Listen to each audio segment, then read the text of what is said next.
Sekali selamat, tetap selamat, walaupun bikin dosa banyak-banyak. Sekali selamat, tetap selamat. Bagaimana? Apakah sekali selamat tetap selamat itu mau dipahami dalam sudut pandang siapa dulu? Kalau kamu tanya kepada orang Reform, orang Calvin, mereka pasti punya penjelasan untuk itu. Jadi apakah dalam hal ini saya percaya sekali selamat tetap selamat? Saya percaya dalam konteks tertentu. Ada memang yang Tuhan pilih, tapi tidak semua demikian.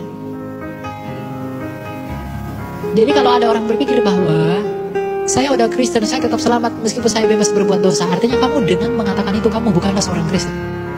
Orang yang mengaku dirinya Kristen tidak akan pernah mengatakan, ya oke, kalau begitu aku bebas berbuat dosa. Karena ketika orang menjadi Kristen, ada Roh Kudus di dalam dirinya, di mana buah dari Roh Kudus itu dia menaruh kejijikan terhadap dosa.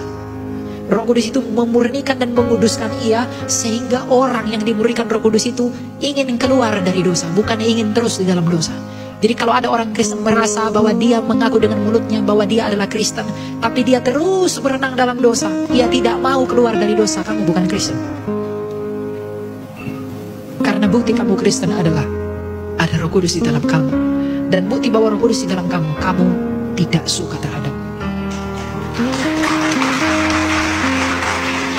Jadi jangan menghibur diri dengan mengatakan aku pasti diselamatkan, aku pasti diselamatkan. Kalau kita memang orang-orang benar-benar, kita adalah orang-orang yang benar-benar diselamatkan, untuk apa kita menghina-hina dia dengan melakukan dosa selalu?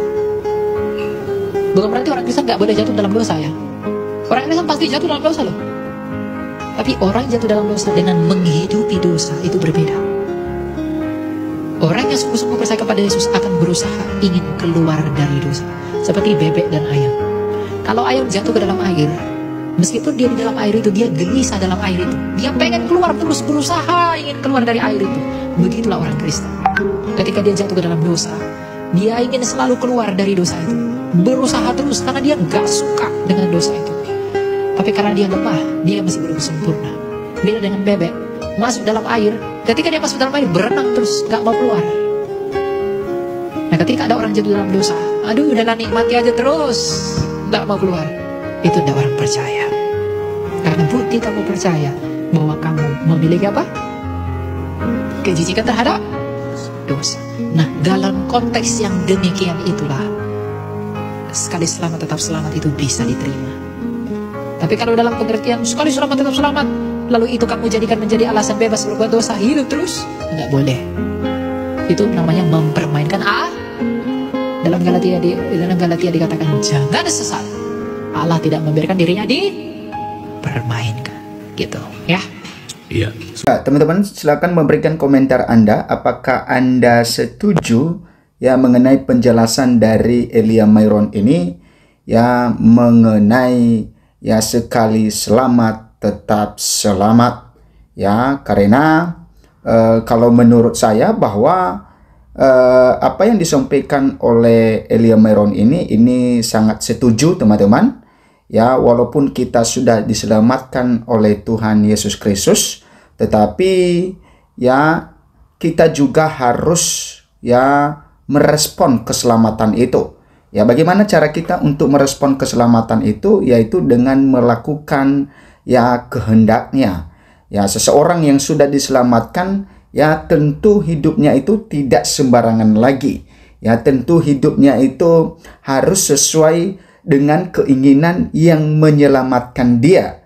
Ya, karena dia sudah ditebus. Makanya sangat bagus sekali bahwa konteks bahwa ya sekali selamat dan tetap selamat itu harus dibarengin dengan bagaimana respon kita terhadap firman Tuhan.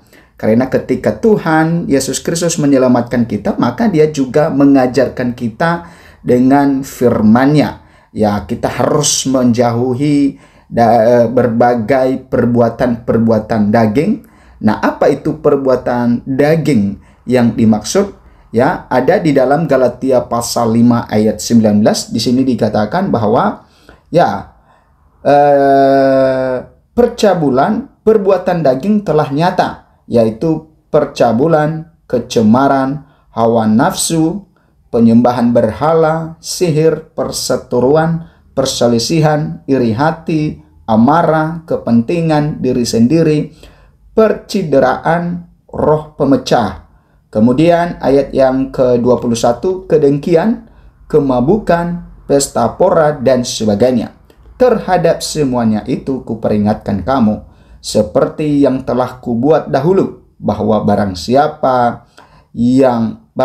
melakukan hal-hal yang demikian, ia tidak akan mendapat bagian dalam kerajaan Allah. Nah, artinya bahwa seseorang yang telah mengaku lidahnya dan menerima Yesus Kristus sebagai Tuhan dan Juru Selamat, tetapi masih hidup di dalam perbuatan-perbuatan daging ini, maka apa yang dikatakan oleh firman Tuhan di sini bahwa ia tidak akan mendapatkan bagian dalam kerajaan Allah.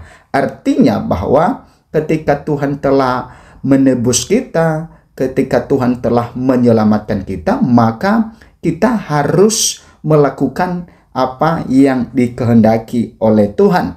Ya, hidup kita tidak sembarangan lagi, seperti yang saya katakan awal tadi, bahwa perbuatan kita, tingkah laku kita, pemikiran kita, apa yang kita inginkan itu harus sesuai dengan yang sudah menyelamatkan kita. Nah, siapa yang menyelamatkan kita adalah Yesus Kristus. Makanya perbuatan-perbuatan seperti ini tadi yang telah kita bacakan, kita harus jauhi.